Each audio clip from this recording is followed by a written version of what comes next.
도다 하시도다. 아멘. 할렐루야. 조지 뮬러라는 분을 여러분 기억하실 겁니다. 워낙 유명하신 분이죠. 고아의 아버지라고 불리기도 하고 5만 번의 기도를 그의 평생에 응답받은 것에 대해서 유명해서 기도의 시리즈가 있기도 합니다. 조지 뮬러의 기도해가지고.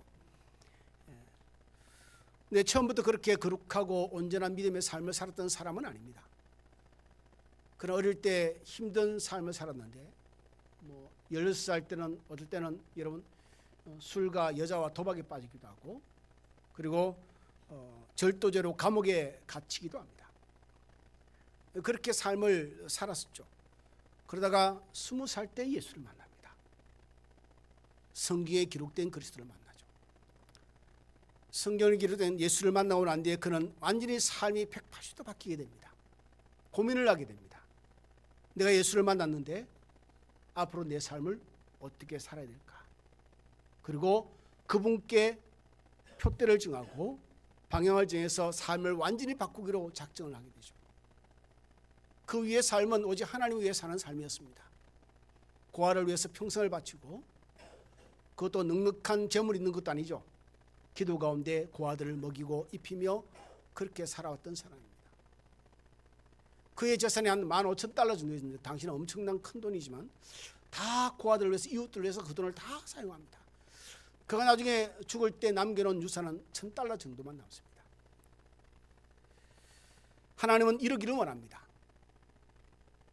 이렇게 돈을 이웃을 위해 쓰기 원한다는 의미가 아니라, 하나님은 자신을 만난 사람들이 변화되기를 원하십니다. 사울이 예수를 만나 바울이 되고 그렇게 변화되었듯이 그렇게 변화되기를 원합니다. 또 하나는 변화되고 난 뒤에 변질이 되지 않기를 원합니다. 그 변화된 그 삶을 지속적으로 유지시키며 꾸준히 하나님의 나라와 그 일을 위해 살기를 원하시는 것이 우리를 향한 하나님의 본심인 것이죠. 오늘은 우리가 종려주일로 지키고 있습니다. 하나님 앞에 종려라고 하는 것은 야자수 나무 잎을 종려라고 합니다. 종려. 그래서 예수님이 예루살렘 성을 입성하실 때에 사람들이 종려나무 잎을 들고 흔들며 호산나 외쳤던 그것을 근거로 해서 주일과 합쳐서 종려주일이라고 이야기를 하고 있는 것이죠. 우리가 예수님이 예루살렘 성을 입성하시는 것을 우리가 별칭을 붙여서 말하기를 승리의 입성이라고 합니다. 승리의 입성. 왕으로서 그 성을 들어가시는 겁니다. 스스로 나는 왕이다라고 선포하며 들어가는 것이 이 예루살렘 입성의 중요한 의미이죠. 근데 다른 의미로 말하면 왕으로서 입성하시는데 죽음을 향해서 갑니다. 곧 종려주일은 왕으로서의 자신을 공식적으로 드러내는 상황이기도 하지만은 고난의 시작점입니다. 고난의 시작점이죠. 굉장히 재미있는 스토리가 됩니다. 근데 더 놀라운 사실은 우리가 오늘 읽지 않았지만 28절을 여러분 보시면 뭐라고 기록되어 있냐면 이렇게 기록되어 있죠. 28절에 기록되기를 예수께서 이 말씀을 하시고 예루살렘을 향하여 앞서서 가시니라. 그러니까 이 예루살렘 입성은 먼저 예수님의 주도적 계획입니다. 예수님이 적극적으로 계획하시고 주도적으로 이끌어 나가시고 그리고 이루어냈던 일이 예루살렘 성의 입성입니다. 예수님이 3년 반의 공생의 기간 동안 이런 식의 일들은 거의 찾아보기 힘듭니다. 예수님의 행보를 찾아볼 때. 그래서 어떻게 했냐면은 제 아들에게 저 말에 가서 나귀를 끌고 와라 합니다. 근데 나귀를 끌고 와라, 심부름 보낸 사람이 가서 만날 상황을 이미 아시고 예수님은 어떻게 대처해야 할지 방법까지 다 알려줍니다. 놀라운 일이죠. 그럼 너 왜 그 나귀를 끌고 가느냐? 그럼 뭐라고요? 주님이 답을 주십니다. 주께서 쓰시겠다라. 이런 예는 없습니다. 이렇게 답까지 주시면서 이 일을 예수님이 주도적으로 계획하시고 의지적으로 이끌어 나가시는 분입니다. 그리고 앞장서서 일을 행하시죠. 재밌지 않습니까, 여러분? 예수님이 어린 나귀를 타고 제 아들은 뒤를 따르고 사람들은 그 앞에 겉옷을 벗어서 쫙 펴고 그리고 종려나무 가지를 가지고 잎을 가지고 호산나라고 찬양하고 그 모습이 어땠을까? 그 당시에 6월절이 다가오기 때문에 수많은 사람들이 예루살렘에 입성해 있습니다. 정말 대단하게 많은 사람들이 와 있죠. 이거는 예수님께서 공식적으로 내가 너희의 왕으로 왔다라고 선포하는 식입니다. 이런 식으로 행보를 한 적이 없습니다. 드러내신 적이 없는 거죠. 이렇게 드러낸 적이 없습니다. 사람들은 외치기 시작합니다. 뭐라고 외치죠? 주의 이름으로 오시는 왕이여. 왕이라고 말합니다. 주의 이름으로 오시는 왕이여. 하늘에는 영광이요. 그리고 높은 곳에는 하늘은 평화요 높은 곳에는 영광이로다. 그런데 여러분, 모든 사람이 그러지는 못합니다. 그 광경을 보고 어떤 바리새인들은 이렇게 말을 합니다. 선생이여, 당신의 제 아들을 책망하십시오. 왜냐하면 이 행위가, 이 모습이 옳지 않다는 겁니다. 옳지 않다는 겁니다. 바리새인들이 보기에 예수님을 뭐라고 칭하죠? 사람들은 지금 예수님을 뭐라고 칭하면 왕이라고 칭합니다. 모든 사람이 그렇게 외치죠. 왕입니다. 왕이시여 라고 합니다. 왕으로 오시는 이여. 그런데 바리새인은 말하기를 선생이여라고 말합니다. 선생. 바리새인에게서는 예수님은 그냥 선생일 뿐입니다. 4대 성인 중에 한 명, 우리는 이렇게 말할 수 있겠죠. 수많은 사람들이 그렇게 말합니다. 조금 더 우리보다 탁월하고 조금 더 우리보다 깊고 뭐 그렇게 이해를 할 수 있는 사람 중에 한 사람인 거죠. 그러고 말합니다. 제 아들을 책망하십시오. 그런데 사실 우리가 알지 않습니까? 제가 말씀드렸듯이 이 일은 제 아들이 행한 일이 아니죠. 예수님이 주도적으로 계획하시고 주도적으로 행하신, 여러분 그 예루살렘에 가는 길이, 성에 올라가는 길, 오르막길인데 그를 앞장서서 막 가십니다. 그냥 힘든 그 길을.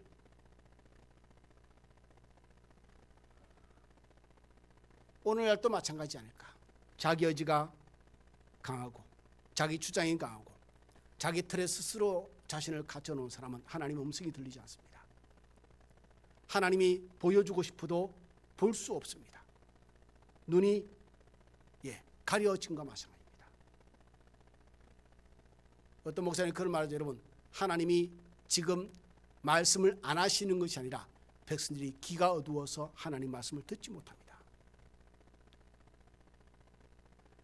예수님께서 오랜 기간 동안 놀라운 기적과 이사를 행하시고 하늘의 생명의 말씀을 전파했음을 불구하고 여전히 예수가 누군지도 깨닫지도 못하고 고작 이 놀라운 상황 속에서 선생이라고 외치는 그들의 모습이 어쩌면 오늘 이 시대를 사는 우리도 예수를 왕으로 모시지 못하고 살아가고 있지는 않을까. 아마 이 바리새인들 입장에서는 그렇게 이해를 했었던 것 같습니다. 제 생각에는 지금 예루살렘에 수많은 사람이 운집해 있는데 이런 퍼포먼스를 행한다는 것은 수많은 사람을 선동하는 일이 되고 자칫 잘못하면 빌라도의 이런 핍박과 압제를 받을 수 있는 상황이 벌어질 수 있는 거죠. 아마 그런 염려들이 바리새인들의 입장에서는 있지 않았을까. 그런데 여러분, 어찌되었든 오늘 본문에 대비되는 부분은 모든 사람을 예수를 왕이라고 칭호를 하고 찬양을 하고 환영을 하는데 이 바리새인들은 몇몇은 그렇지 못하고 있다. 그리고 예수를 왕으로 인정하지도 못하고 선생으로밖에 부르지 못하는 참 슬픈 상황이다. 여러분의 믿음의 근거는 어디입니까? 여러분이 가지고 있는 믿음의 근거. 어떤 종류의 믿음을 가지고 있는가? 예수가 나의 왕이기는 한 건가? 왕의 매일매일 내게 말씀하시는 그분의 통치에 대해서 나는 수용적인가? 받아들이고 있는가? 예수님이 우리를 통치하시는 그 통치의 행위에 대해서, 간섭하심에 대해서 우리는 환호하고 환영하며 고백하며 선포하며 그리고 순종하는가? 로마서 10장 9절 10절은 말합니다. 유명한 말씀이죠. 네가 만일 내 입으로 예수를 주로 시인하며 또 하나님께서 그를 죽은 자 가운데 살리신 것을 믿으면 구원을 얻으리니. 할렐루야. 사람이 마음으로 믿어 의에 이르고 입으로 시인해서 구원에 이른다고 합니다. 그리고 마음으로 믿어 의에 이르고 입으로 시인한 그 고백은 그 열매가 삶으로 나타나게 됩니다. 그럼 우리의 삶이 예수로 믿는 사람의 삶인지 예수를 주로 고백하는 사람의 삶인지, 예수를 믿기는 믿었지만 우리는 변질되지는 않았는지, 오랜 시간 지나면서 그러니 우리가 가장 중요한 것은 내가 가지고 있는 내 마음의 믿음과 내가 지금 고백하는 이 고백이 진실인가 라고 하는 것은 중요한 부분이 아니겠는가. 가짜여서는 절대 안 되는 부분이죠. 진짜여야 하죠. 진짜 예수를 믿고 진짜 예수를 예수로 고백하고 선포하고. 오늘 예수님께서 안타까운 상황이 기록되어 있는데 성에 가까이 오사 예수님이 뭐라고 되어 있죠? 그분의 감정의 표현이 담겼습니다. 예수님이 우십니다. 예수님 우십니다. 반가워서 우시는 게 아닙니다. 속상해서 우시는 것이죠. 그 원어적 표현을 빌리면 그냥 눈물을 흘리는 게 아니고요, 통곡하고 큰 소리로 우십니다. 큰 소리로 우십니다. 그리고 42절에 이렇게 기록되어 있죠. 너는 오늘 평화에 관한 일을 알았더라면 좋을 뻔하였거니와 지금 내 눈에 숨겨졌도다. 아마 이런 표현이겠죠. 두 가지 이야기를 듣는다면, 내가 지금 예루살렘의 왕으로 평화의 왕으로 왔는데 너는 알지 못하는구나. 네가 알았으면 좋았을 것을. 또 하나는 지금 환호하는 그들의 소리, 왕으로 오시는 이 호산나라고 외치고 하늘에는 영광이요 하늘에는 평화요 땅에는 영광이라도 선포하는 이들이 그 입술이 3, 4일만 지나면요 그들이 뭐라고 하죠? 십자가에 못 박으소서 라고 외칠 것을 예수님은 아시는 거죠. 다시 말하면 지금 나를 원하는 이 백성이, 이 예루살렘이 나를 십자가에 죽게 할 것을 예수님은 아시고 슬픕니다. 마지막 하나는 오늘 보면 43절 44절에 어떤 이야기가 나오면 예루살렘의 이런 심판에 대한 이야기가 기록되어 있습니다. AD 70년 예루살렘은 무너집니다. 지금 통곡의 벽만 남아 있습니다. 서쪽 벽의 한 부분만 남아 있죠. 다 무너집니다. 돌 하나 남아 있지 않을 만큼 정말 초토화되다시피 무너지죠. 그리고 우십니다. 그걸 아시고. 여러분, 심판은 하나님의 본심이 아닙니다. 여러분, 이 진리를 좀 알았으면 좋겠습니다. 정말 심판은 하나님의 본심이 아닙니다. 근데 여러분, 심판은 하나님이 이 땅에 행하시는 하나님의 사역 가운데 하나입니다. 안타까운 일이지만 하나님이 하시는 일입니다. 심판은 반드시 하나님은 심판을 행하실 것입니다. 하나님이 기뻐하시는 일도 아니고 본심도 아니지만 하나님은 심판을 하실 겁니다. 이게 그분의 사역 가운데 하나입니다. 여러분, 현대교회가 타락했다 말을 합니다. 이유가 뭔지 아십니까? 목사의 타락, 장로들의 타락, 많은 이야기들을 열거할 수 있겠지만 말이죠, 제가 볼 때는 중요한 것 같지만 교회가 심판을 잃어버렸습니다. 하나님의 심판, 징계가 없습니다. 목사가 잘못하고 장로가 잘못하고 권사, 집사, 성도가 잘못하면 여러분 징계를 해야 되죠. 징계를 못합니다. 왜? 교회를 떠날까 봐. 이게 슬픈 상황이 되었습니다. 목사가 죄를 지으면요, 교단은 재판위원회, 징계위원회라는 게 있습니다. 그래서 고소고발이 들어가면 재판을 해서 이 목사를 제명을 시킬 수도 있습니다. 정직을 시킬 수도 있고요. 그리고 징계를 줄 수 있습니다. 근데 그것도 굉장히 약하죠. 하나님이 본심은 심판이 아니지만 심판할 수밖에 없는 상황이 되어버린 겁니다. 이유는 뭐죠? 백성을 살리고 싶었습니다. 그래서 오늘 본문에 성전에 들어가서 첫 번째 하시는 일이 뭐죠? 성전 청결 작업을 하십니다. 오늘 보면 45절 46절에 기록되기를 성전에 들어가서 장사하는 자들을 내쫓으시며 그들에게 이르시되 기록된 바 내 집은 기도하는 집이 되리라 하였거늘 너희는 강도의 소굴을 만들었도다. 여러분, 처음부터 성전이 그렇게 지어진 건 아닙니다. 지금 이 성전은 빌라도의 성전이죠. 이스라엘에는 성전이 딱 3개 있습니다. 마지막 성전이 빌라도 성전입니다.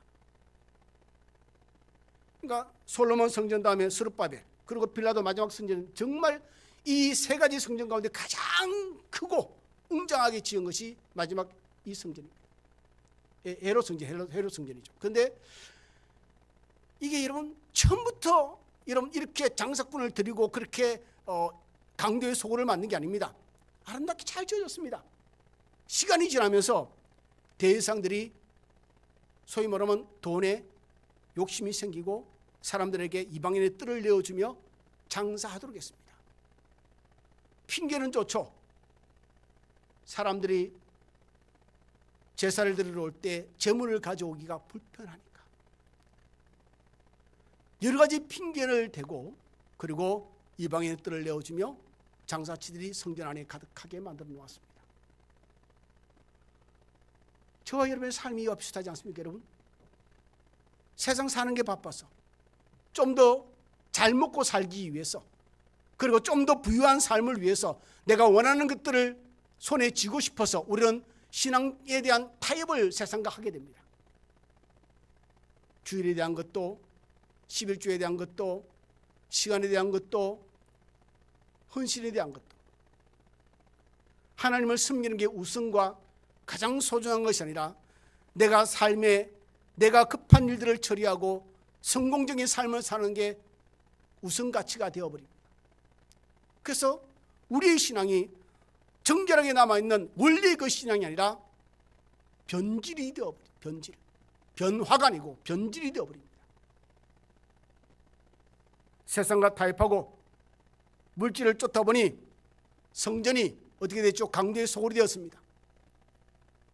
저와 여러분의 신앙은 어떨까요, 여러분? 저와 여러분의 신앙이 변질되었다면 무엇 때문에 변질되었을까요? 예수님을 찬양합니다. 나귀를 타고 입성하니 사람들이 외치죠. 왕으로 오신 이여. 이들이 4일만 지나면요 뭐라고 외치죠? 그를 십자가에 못 박으소서. 바라바를 풀어주고 예수를 십자가에 못 박기를 원합니다. 이것을 외치는 사람들이 됩니다. 변질이죠. 그 기간 동안 4, 5일 동안 도대체 무슨 일이 있었을까? 예수님이 뭔 잘못을 했기에 이렇게 왕으로 오신 이여 환호했던 그들이 폭도가 되다시피 도저히 빌라도가 그 자리에 설 수만큼 큰 소리를 외치면서 예수를 십자가에 못 박으러 외쳤을까? 여러분, 기록에 남아있는 것들은 많은 사람들이 사람을 돈을 주고 사서 그 군중은 중간중간 심어놓습니다. 이게 정치적으로 하는 정치인들의 아주 폐역한 일들입니다. 옛날에 여러분 그런 게 있었죠. 지금은 그렇지 않겠지만은 있어도 안 되겠지만은 옛날은 정치 깡패라는 사람도 있습니다. 정치 깡패. 뭐 예를 들어서 옛날에 이정재라는 사람. 뭐 이정재 하니까 우리 미라선교 회장님이 이정재시네. 그러고 보니까 뭐 이정재라든지 아니면 유지강이라든지 이런 분들이 유명한 정치 깡패입니다. 자신의 뜻을 이루기 위해서 깡패를 동원해서 이런 상대 당을 뭐 정당대회 하면 가서 폭행을 하고 대회를 못 치르게 만들고 뭐 온갖 살인, 폭행, 온갖 일을 다 하죠. 그들이 매수가 되고 그 돈을 받고 돈 때문에 왕이라고 외친 그들의 입술이 십자의 죽음을 이야기하고 외치기 시작합니다. 그러니 우리가 한번 살펴봐야 되지 않겠습니까?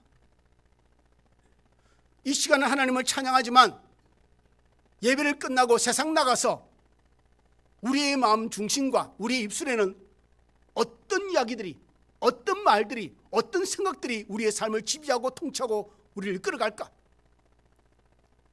진짜 예수가 왕인가? 교회 안에서도 예수가 나의 왕이고 직장과 사업장, 세상 나가서도 예수는 나의 왕인가? 여러분, 운전하시는 분들이 저도 그럽니다. 이런 부족해서 정말 깜빡이 안 켜고 쑥 들어오면 욕 나오지 않습니까, 여러분? 여러분들은 그렇게 해서 그러지 않게 저는 순간적으로 욱해서 욕이 나오기도 합니다. 목사님에도 불구하고요. 근데 다른 거는 그거죠. 아이고 하나님 죄송합니다 라는 건 있죠. 그 욕을 담은 그것을 계속 꾸준히 끌고 가서 계속 가지는 못하죠. 왜? 담지 말아야 할 말들을 담으니까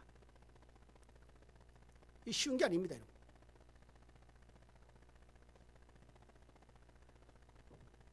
분당 우리 교회를 담임하는 이찬수 목사님이 하신 말씀이 있습니다. 설교 가운데 예수를 믿고 말이 변화되지 아니한 사람은 성령 충만할 수가 없다. 그만큼 말이 중요합니다. 내가 사용하는 언어, 단어들, 어휘, 그리고 그 톤들 이런 게 있죠. 여러분, 저 사람은 말하는 게 옳은 말인가 하는데 괜히 기분 나빠. 왜요? 어투가 문제입니다. 말하는 그 태도가 문제거나 표현이 문제입니다. 말은 맞아요. 근데 왠지 기분 나빠. 부부끼리 그렇지 않습니까, 여러분? 그거는 이제 아내가 하는 말이 말에 맞기는 많은데 기분이 나빠요. 그럴 수 있습니다, 여러분.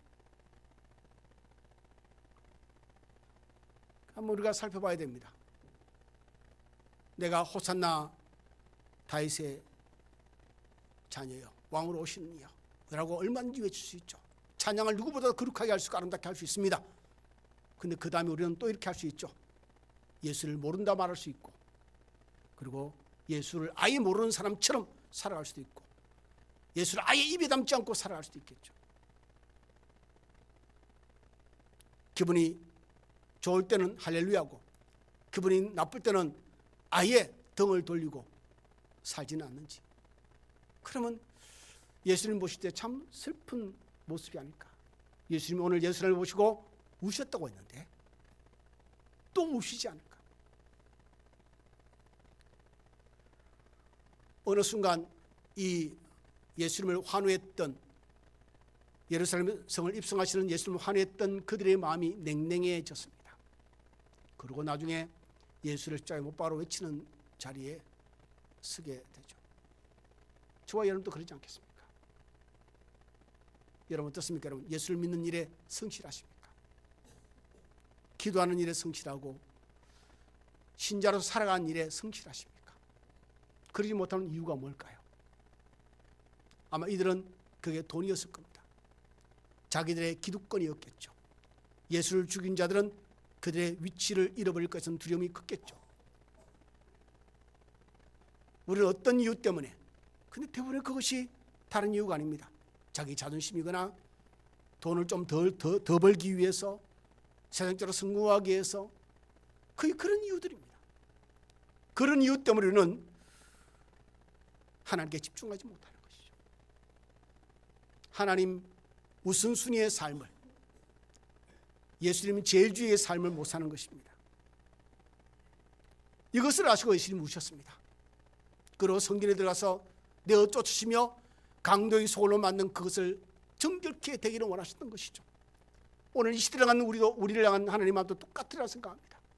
교회를 강도의 소홀로 만들지 말라. 너희의 마음을, 너희의 영혼을 하나님이 거하시는 거룩한 성전으로 온전히 세워나가라. 그렇게 하시겠죠. 그러니 여러분, 이렇게 전해지는 말씀을 소홀히 듣지 마시기를 주의 부탁을 드립니다. 오늘만이 아니고요, 매주 듣는 말씀이, 매일 듣는 말씀이 누구의 말이든 하나님 말씀이라면 들을 때 신중하게 들으시기 바랍니다. 귀로 듣고 잠깐 머리에 머무렀다 스쳐가는 말씀이 아니라 기억 속에 남고 있지만 가슴에 들이지 못하는 것은 내가 믿음 없이 받는 겁니다. 믿음 없이 듣는 것이죠. 하나님의 통치를 수용하지 못하는 어리석은 행태입니다. 그러니 오늘 왕으로 오신 우리 주님을 온전히 받아들이기를 주로 축원드립니다. 진짜 믿음을 가지기 바랍니다. 진짜 예수를 만나시기 바랍니다. 진짜 예수, 왕 되신 우리 주님을, 왕의 통치를 온전히 수용하고 받아들이고 그 통치에 순종하기를 바랍니다. 그래서 오늘 우리가 외치는 이 하나님을 향한 찬양, 믿음, 예수님을 환영하고 환호하고 선포했던 이 외침이 어제도 또한 그랬듯이 내일도 또한 그러하고 주님만을 그날까지 변치 않으며 꾸준히 하나님 앞에 살아간 믿음의 사람 되기를 주여로 축원을 드립니다. 기도하겠습니다.